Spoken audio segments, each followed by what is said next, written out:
Коми состоялся второй международный этнофестиваль «Люди леса». Праздник, который позволяет не только отдохнуть, но и познакомиться с культурой и самобытностью, а также с туристическим потенциалом республики, стал еще разнообразнее и масштабнее. В этом убедился Егор Ильченко.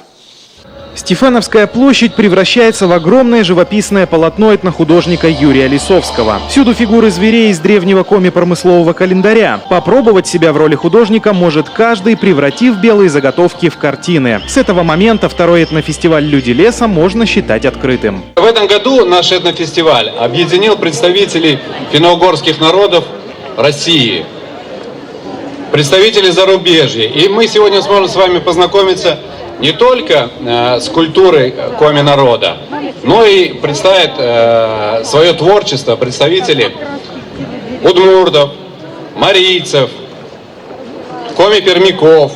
Далее на сцену вышли творческие коллективы районов Коми. Но все же большая часть публики разошлась по многочисленным площадкам фестиваля. Выбор мероприятия оказался более чем обширным. Хочешь, загляни в чум и на мгновение почувствуй себя оленеводом, а хочешь, побывай на блошином рынке «Винтажный Сыктывкар», как это сделал, например, Вячеслав Гайзер.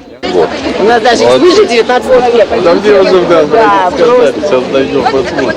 Тем временем в самом центре Стефановской царит настоящий хаос. Устроила его детвора, купающаяся в импровизированном бассейне из сена. Те же, кто решил почувствовать деревенскую атмосферу еще сильнее, мог покататься в упряжке, запряженной Сен-Бернаром, или отведать козьего молока. Принцип здесь был также исконно деревенский. Хочешь молока – дои козу сам.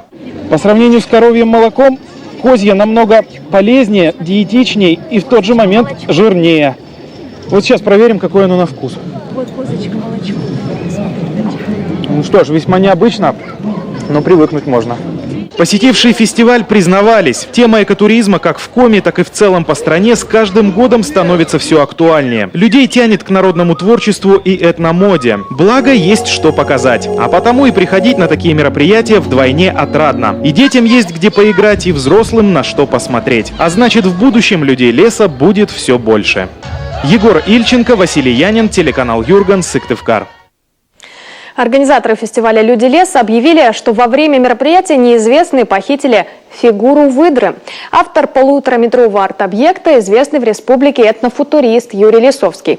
Выдра – одно из 9 животных промыслового коми-календаря. Сейчас ведется поиск похитителей.